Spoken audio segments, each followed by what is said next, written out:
Welcome to Raise the Line with Osmosis from Elsevier, seeking solutions with leading experts on how to increase healthcare capacity so people can get the care they need during the pandemic and beyond. Hi, I'm Shiv Guglani, and today on Raise the Line, I'm really happy to welcome Dr. Michael Howell, who's the Chief Clinical Officer at Google, where he leads the team of experts who provide guidance for the company's health-related products, research, and services. It's a natural extension of a career that's been devoted to improving the quality, safety, and science of how care is delivered and helping people get the best information across their health journey. Dr. Howell previously served as the University of Chicago Medicine's Chief Quality Officer and was an Associate Professor of Medicine at the University of Chicago and at Harvard Medical School. He has also practiced pulmonary and critical care medicine for many years. Dr. Howell has published more than 100 research articles, editorials, and book chapters, and is the author of Understanding Healthcare Delivery Science, one of the foundational textbooks in the field. He has also served as an advisor for the CDC, for the Centers for Medicare and Medicaid Services, and for the National Academy of Medicine. Today's conversation will build on what we learned recently about Google's work in the healthcare space from Dr. Kapil Parakh, who is Senior Medical Lead at Google. And I had the pleasure of meeting Dr. Howell in person at the AI in Health conference in San Diego over the summer. So Dr. Howell, thanks for taking the time to be with us today. Yeah, thanks for having me. It's good to see you again. So we always like to ask our guests to, in their own words, tell us what first got them interested in a career in medicine. Yeah, I have no idea. So I was one of those kids who, for some reason, never wanted to be anything besides a doctor. So my parents tell me that the first toy I ever asked for was one of those Fisher-Price doctor sets. But it's not, my mom was a secretary and then became an accountant. My dad went to trade school as an electrician and then became an electrical engineer. We didn't have anyone in health or healthcare in the family. Just never wanted to be anything besides a doctor. Wow, that's awesome. No, it's a gift, I think. Like I feel very lucky to have known that. I thought, I went to residency. I thought I wanted to be a primary care doc, and became mostly a critical care doc, pulmonary and critical care, which is a big surprise to me. I'm not sure I'd even been in an adult ICU in medical school, but in the fullness of time, I've come to believe that there are many kinds of generalists, and that the part that I always loved was taking care of the whole person and the family. Well, you preempted my next question, which was, okay, you're in med school. How did you decide on pulmonary medicine and critical care? Because a lot of our audience are sort of, they go into med school wanting to be a neurosurgeon and they leave as a psychiatrist, as an example. So any advice for them based on your trajectory of how you chose that specialty and made the most of it? Yeah, I learned to love taking care of sick people, and very sick people. And that happened during residency. And the part that I loved about critical care was a few things. One is often what you're doing is helping families and patients understand what's going on. And many times they haven't had all the communication that they should about the underlying condition that they have. And so ICU docs and nurses and chaplains and all of us are in this position of getting to prevent a huge amount of suffering by talking to people. And to do that for part of your time. Part of the time, most things are routine and you see them a lot, but there are some like true Sherlock Holmes kind of cases that come to the ICU, and you get to sit there and think in like this deep internist way. And then, a third of the time you're using your hands to do stuff. And if you can't get it done, the person's really in trouble. And so it's this nice mix for me, it was this nice mix of things that were procedural, things that were cognitive, and things where the most important thing was to be able to understand what the patient and family needed and to give them the information they needed to make decisions. That's very interesting and a good way to break down what that career path would entail, and also kind of preempt some of the work I think you've been doing since then, both at Chicago and now at Google, with regards to making information accessible to folks and improving quality. So let's start with University of Chicago and your decision to get into leadership positions, including being ultimately Chief Quality Officer. Can you talk to us a bit about that transition from being a clinician to being a clinical leader at a well-renowned healthcare system? Yeah, I was in Boston for 14 years and had the good luck very early as a PGY2, I think, to get randomly assigned to this experimental rotation, which is very common now. It was really odd then, is to get randomly assigned to this rotation of quality and safety. And so, like you would rotate onto nephrology or cardiology, you'd rotate onto the quality and safety service. And I'd had one real job before medical school where I did workflow analysis and automation for Rockwell when they were their prime contractor for the space shuttle, but in like the most boring way possible. I was in the materials management group, which is the group of how do you buy things and stay compliant with federal contracting. And I did like forms routing. And but it turns out to be sort of lean process improvement stuff. And so I was like, oh, I remember being an intern and getting called in for my like first like crash central line in the CCU.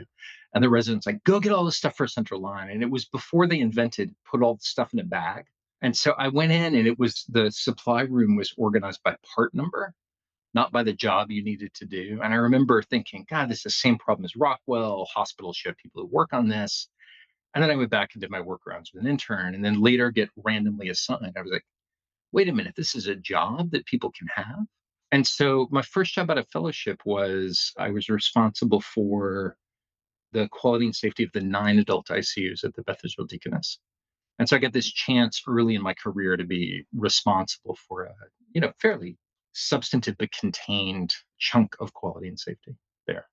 And so the role at University of Chicago was a natural extension of that outside of critical care into the full suite of what the health system was responsible for. Wow, that's cool. I mean, and again, that sort of speaks to the importance of maybe being open-minded when you get randomly assigned on rotations or you get to choose electives throughout medical school or residency or fellowship, because it could really influence what you do. I recently read the book by Dr. Mark Harrison, who's the former CEO of Intermountain, called Possibilities Unleashed. And it was really fascinating because he sort of goes deep into what it's like to run a health system and what are some of the lessons he's learned along the way.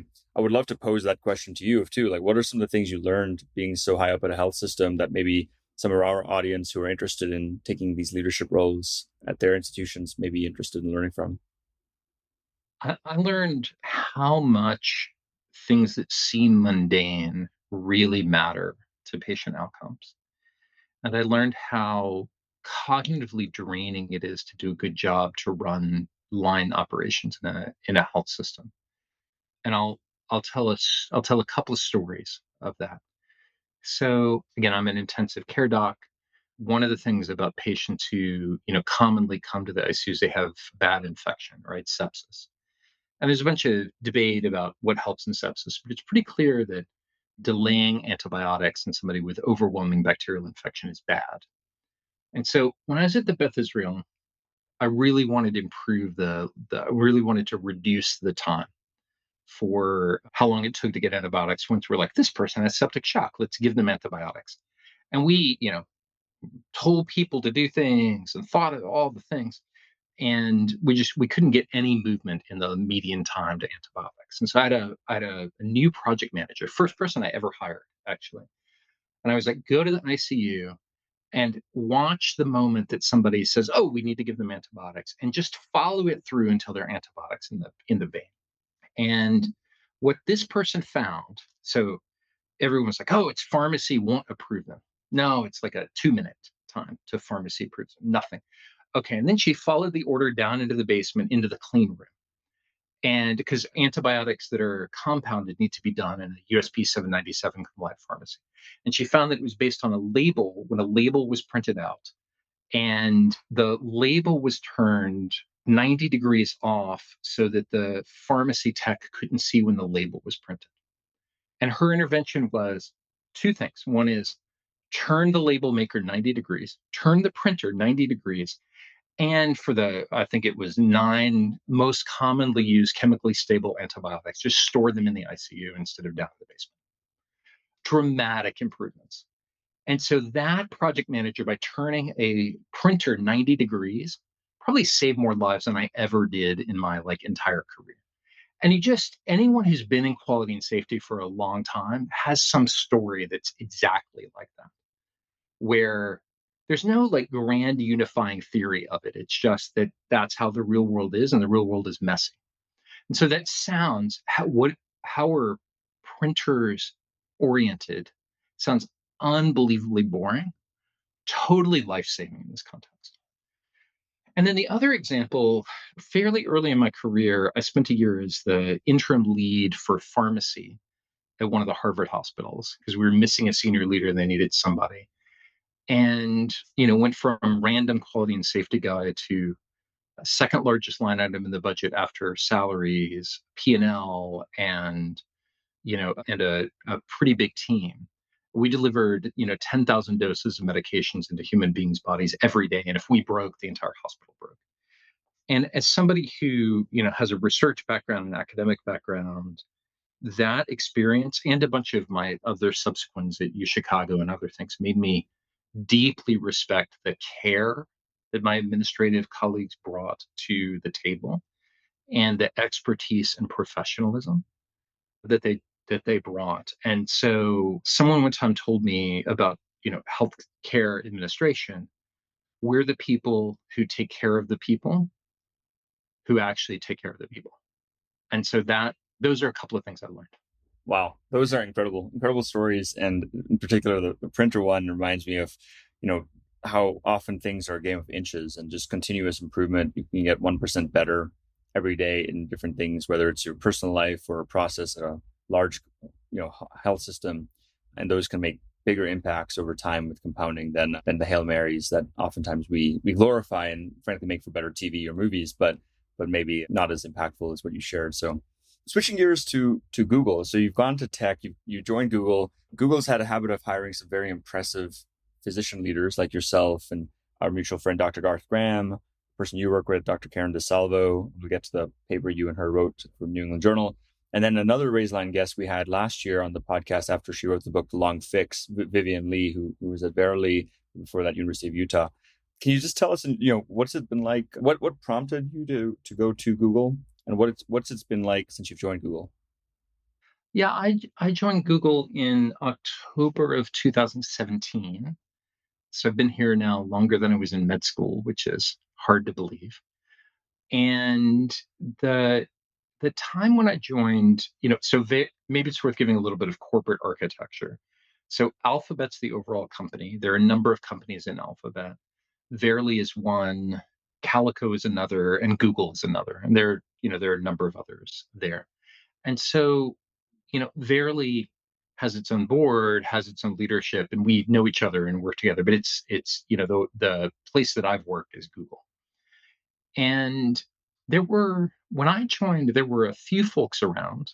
Kapil is a good example.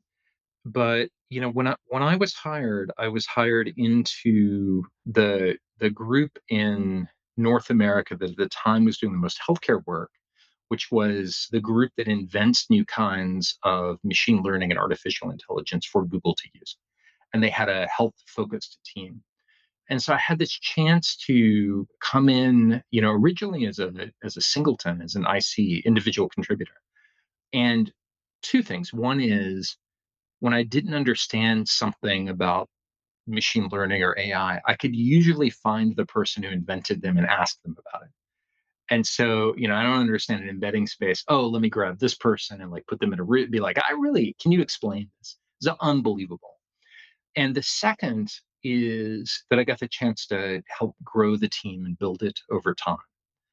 And it's just been amazing to see with, folks like Karen joining how far we've been able to come for healthcare, really a short period of time. Yeah, no, certainly we've been watching it for some time. And it's funny, when you joined in 2017, that was actually the year that seminal paper that's led to this AI craze came out. The Attention is All You Need paper was published 2017. So I imagine a lot of those authors from Google or DeepMind, Google, Alphabet were, maybe even in the same office you were working out of. So, since you mentioned machine learning, it was kind of your original mandate. Would love to get your thoughts on this craziness that has happened since ChatGPT was released. But obviously, you guys have been working on this for many, many years at Google. And the space has evolved quite a bit. We just recently had Nigam Shah over at Stanford, who you may know, on the podcast. And he and his colleagues published a paper in JAMA about LLMs for healthcare and what health systems should know about creating or fine-tuning LLMs. What has been, kind of surprising to you over the past year? And then I'd love to dive deep into kind of where you see AI in healthcare going. Yeah, I think it's important to nest that kind of conversation in there's a little bit of an arc here. And so I think the arc is that before 2010 or 2011 there was a category of AI around symbolic AI or good old fashioned AI. So think about IBM's Deep Blue beating the world champion in chess, right? Really amazing. Roughly, a gazillion if then statements and a bunch of ways to search through a possibility space, right? Amazing things. But then in around 2010, 2011, there were big technical advances in deep learning, the idea of backpropagation and convolutional neural networks. And, roughly 2011 until 2022 is this era of deep learning. And we've seen unbelievable things there, right? The fact that I don't have to go through all of the thousands of photos I have and tag them with my cat or my daughter's name or other, like it just works is amazing. And in healthcare, we've done a whole lot of work in that. Our group had one of JAMA's 10 most influential papers of the 2010s about deep learning for diabetic retinopathy. And we've done work in lung cancer and skin disease and sort of a whole bunch of areas like that. About 6 months after I joined, the Attention is All You Need paper came out. And the people were like, oh, that's different. And I'm not sure anyone really understood. Maybe Jeff Dean did or some of the other folks, but it was really different. And so it's this the transformer architecture, which is the huge contribution from that paper.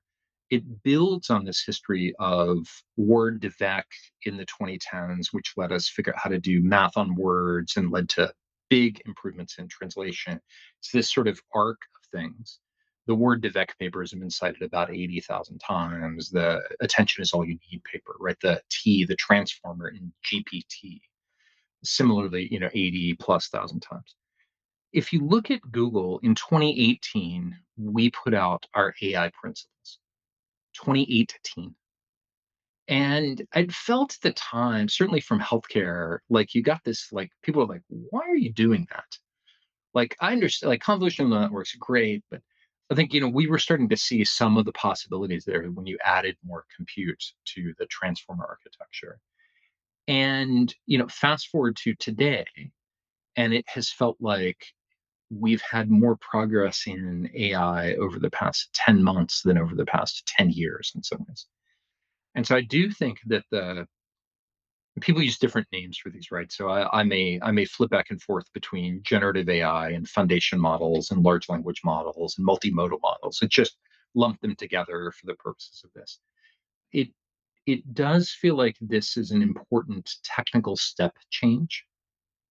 It feels like it may be the most important technical step change we've seen since the emergence of mobile and Android and iPhone, maybe even further back to the internet. It's a big deal.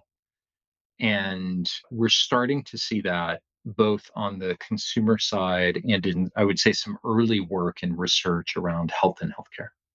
Thanks for sharing that context. I think that's obviously really, really helpful to know kind of what that arc has looked like, especially because there's been other times where people have gotten very excited about AI in healthcare. IBM Watson being one of the main ones that then ultimately, led us to a trough of disillusionment, I think, of AI in healthcare for a period of being. And most of our learners or listeners will be familiar with the Gartner technology hype cycle. We talk about that on this podcast. And I'm wondering, it seems like there's a there right now. There's applications we're seeing that are coming out. There's very prestigious journals that are publishing evidence-based papers about how how some of these models are performing in a whole host of different applications. I'm curious, maybe you can comment a bit on any things you're most excited about that your team or teams at Alphabet, Google are working on. I know there's the MedPalm model, which our audience will have heard of, but maybe if you could elucidate them on why that's so exciting, that'd be appreciated. And the second is the work with Mayo, one of the best health systems in the world. Anything you can comment. And as far as I can tell, they're the premier partner you guys are working with as far as the health system to deploy some of these applications. So again, whatever you're willing to share with us, our audience would love to hear. Yeah, there's a lot in that question. So maybe let me let me take it in parts. So, first, why am I excited about these things and what do I think people should know? I think rather than getting enmeshed in the details of like how many parameters and which model and all the things, it's worth thinking about the capabilities that these models bring that didn't exist before. And so anybody's gone and played with Bard or another chatbot, you get the sense that they're able to act like they understand these very complex questions you ask in ways that they're able to respond in a way that makes sense. That's a new capability, right? If you're thinking about product, like building a tool for people, you'd think about the capabilities. They're able to understand context among many unrelated things without hand engineering. It's a new capability for them. The multimodal models are able to generate music, pictures, also text, right? A new capability.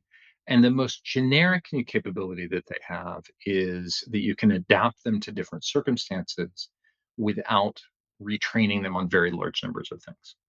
And so, you may have a foundation model, which has read, lots and lots and lots and lots and lots of things.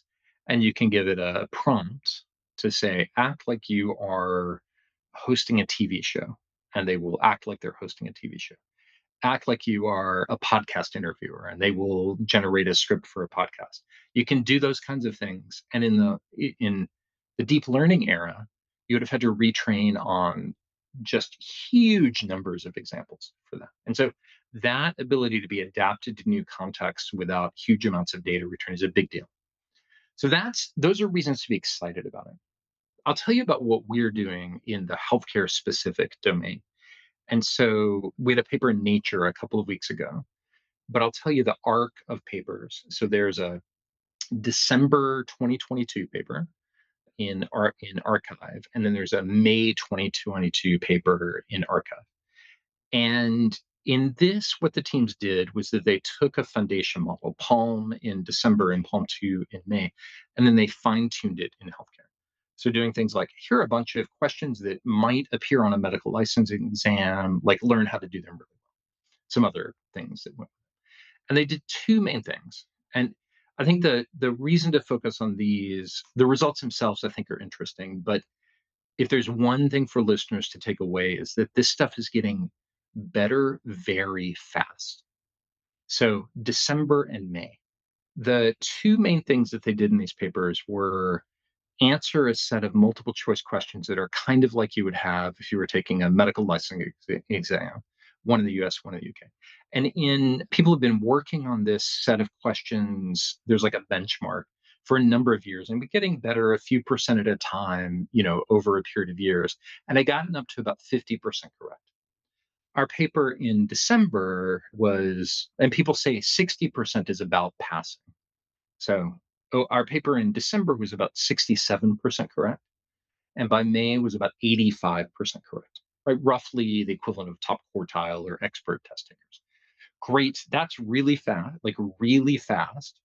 Is it interesting? It's kind of interesting because it's an externally benchmarked question. Would you ever let a medical student who had passed their USMLEs out to practice autonomous? Like, no, right? Okay, so then the next thing they did is really interesting is they took a bunch of questions off of Google search that real people ask. They open sourced these questions so that anybody could use them and study on them and sort of help make an evaluation data set. And then they took these questions. So these are things like, can incontinence be cured? Or if I have rosacea, what's the best diet? And they asked the model to give it a long form answer, like write a couple of paragraphs.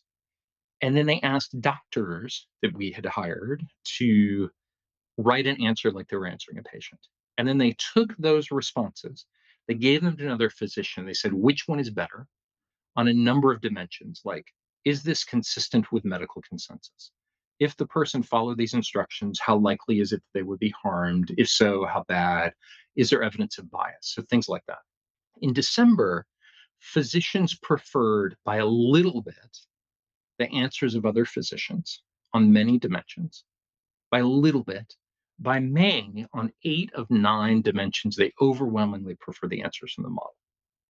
December and May.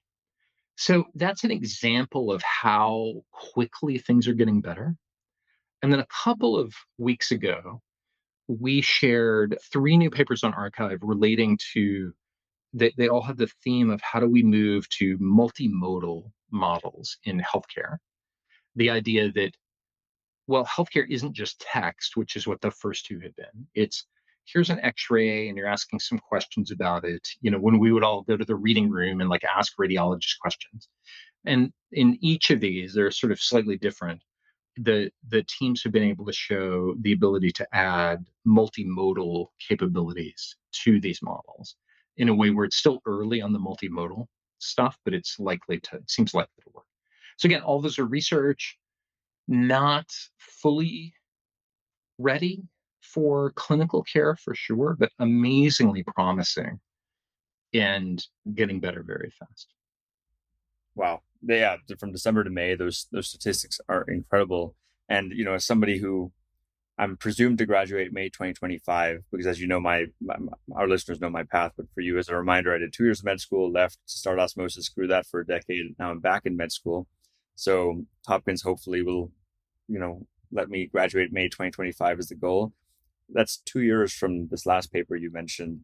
What should I be thinking about? What should my classmates be thinking about as far as how quickly these capabilities are compounding and what career decisions we should be making? For example, radiology. Should we just not go into radiology now, or diagnostic? Maybe interventional, but not diagnostic. I would just love any opinions you may have on that subject. Yeah, I don't think AI is going to replace doctors, but I do think that doctors who use AI are going to replace doctors who don't. And I said before, I give this example of I was talking about my mom before. When I was in high school, I worked for her for a couple of summers doing bookkeeping for a couple of her clients as a CPA. And I'm old enough that the way you did that was there was a big sheet of paper and a ledger, and you had a calculator with some tape that came off of it. You 10 keyed and you added up all these things, right? And then, somebody invented Lotus 123 and eventually, QuickBooks, and accountants didn't go away, but the work changed quite fundamentally. And I think that we're likely to see the work change in really meaningful ways over the next some number of years. Exactly what that's going to look like, I don't know. And I think that there's likely to be two things that educators need to think about. So, one is, in the way that there are standards for what do you need to know about the kidney? Like, what does your curriculum need to have about the kidney in order to call yourself a medical school? Right? Probably going to want to be thinking about AI in that way. What do you need to know about lab testing? Right? There was a period of time after the Flexner report when lab testing was not a common thing in most doctors' practice, but it's core to most clinicians' practice today, to many clinicians' practice today. So I think one will be I think educators will need to think about what do we need to be teaching about AI. I also think that it's likely that AI will change the learning process over time. It's going to be an interesting few years. Absolutely. One of the reasons I love that analogy of the fact that accountants didn't go away, and in fact, probably there are more accountants now than there were back then, largely because the demand has gone up. Now, a lot of businesses, small businesses that may not have kept books because it was too overwhelming or too expensive, because we have spreadsheets and QuickBooks and the internet, mobile phones. Now you can take pictures of your receipts.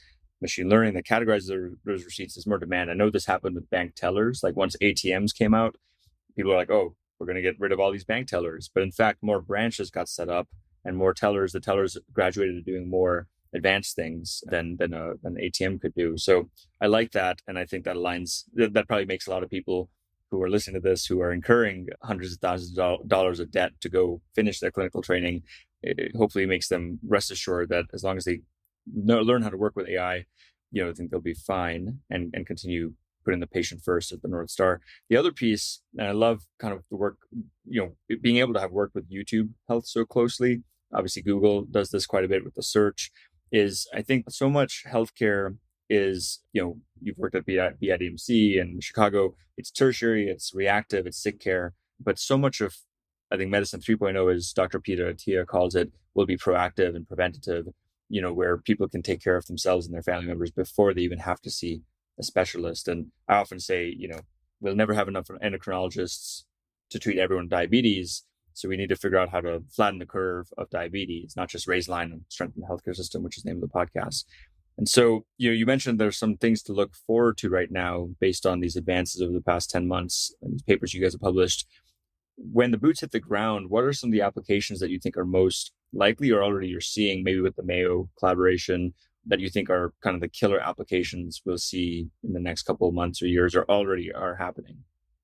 Yeah, I think it's worth distinguishing the deep learning era of AI, where the FDA has approved hundreds of medical devices related to those kinds of techniques. At this point, they're in practice in a number of places. Those tend to have a very specific thing they do, right? It's task-centered AI instead of generalist AI. I think with Mayo's been an amazing partner of ours for a number of years, and they're using our cloud team's enterprise search and working with it now.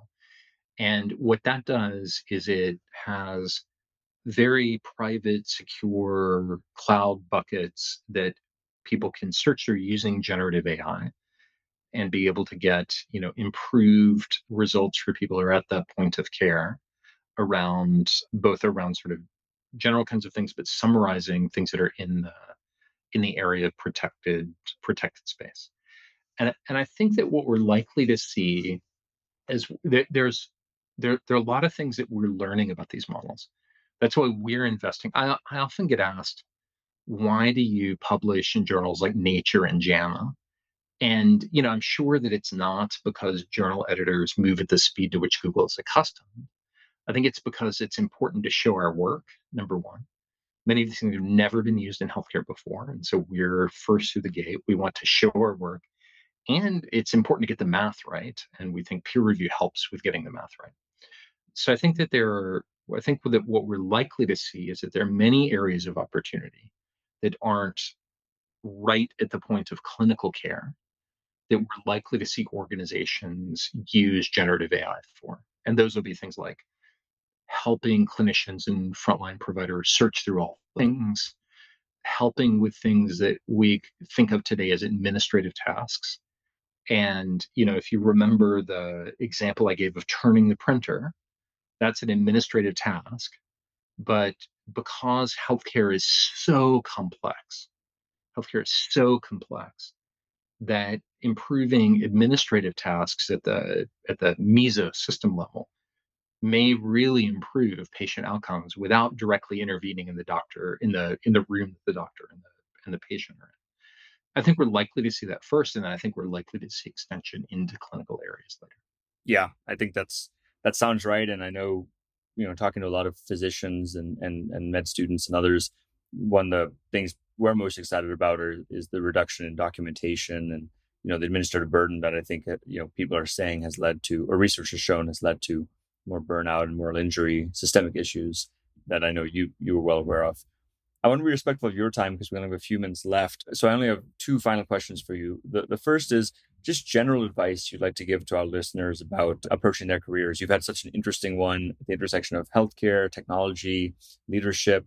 Any advice you want to leave our listeners with? It's a great, hard question. When you find things that make you angry in clinical practice, that's often an area for improvement, right? So as a quality and safety professional, I talk about areas for improvement.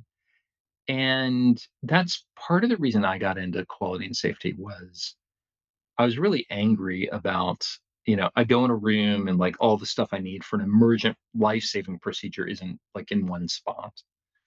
It's kind of early and mid 2000s, and there was a lot of play around this idea of 100,000 people being killed by accidents in US hospitals every year based on the Institute of Medicine report.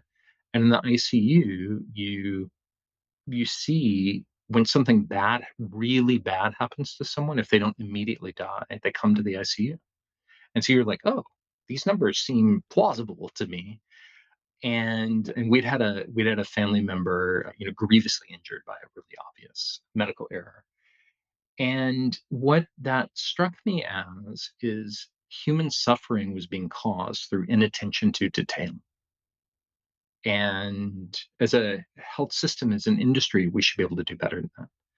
And so it's not to say that everyone should go into quality and safety, definitely not. But when you find something that you're passionate about, that's a good area to work on.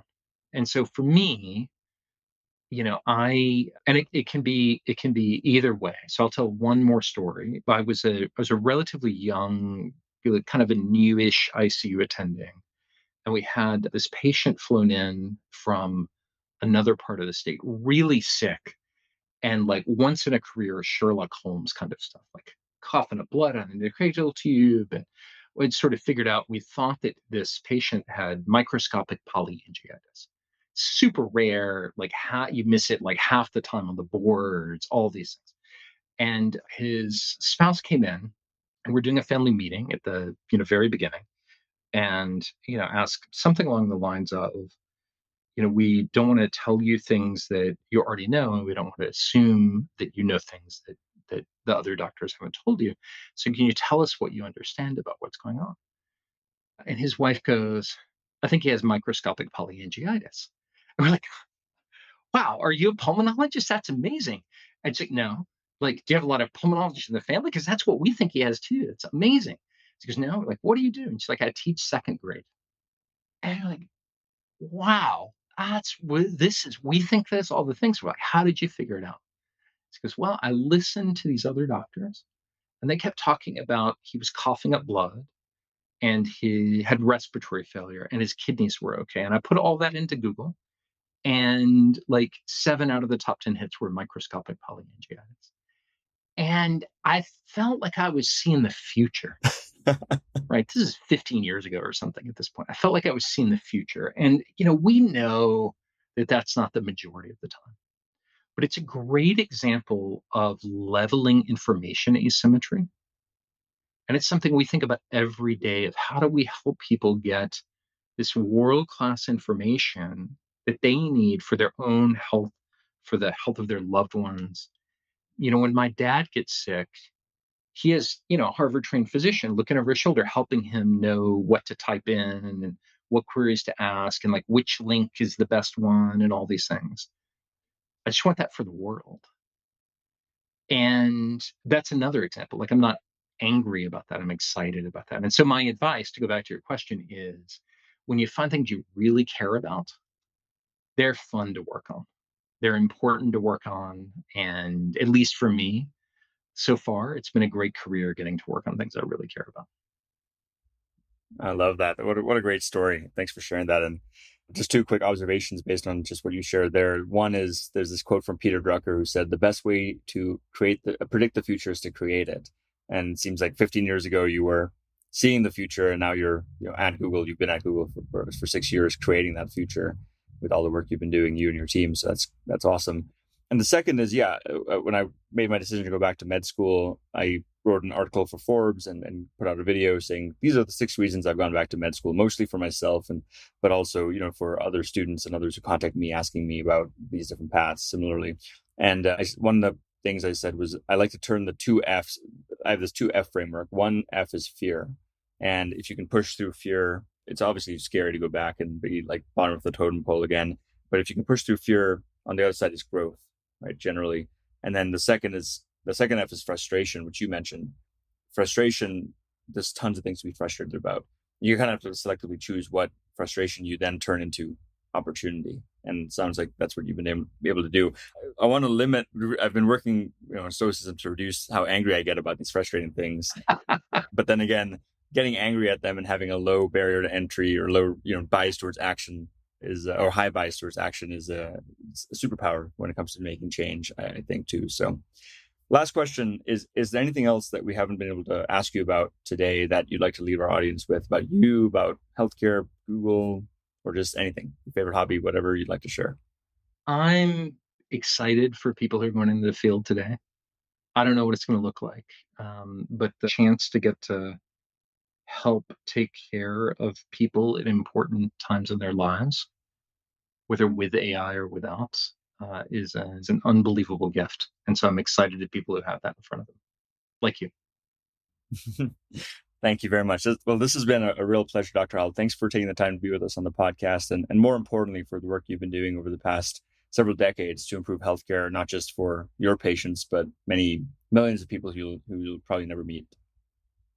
Thank you to our audience for checking out today's show. And remember to do your part to raise the line and strengthen our healthcare system. We're all in this together. Take care.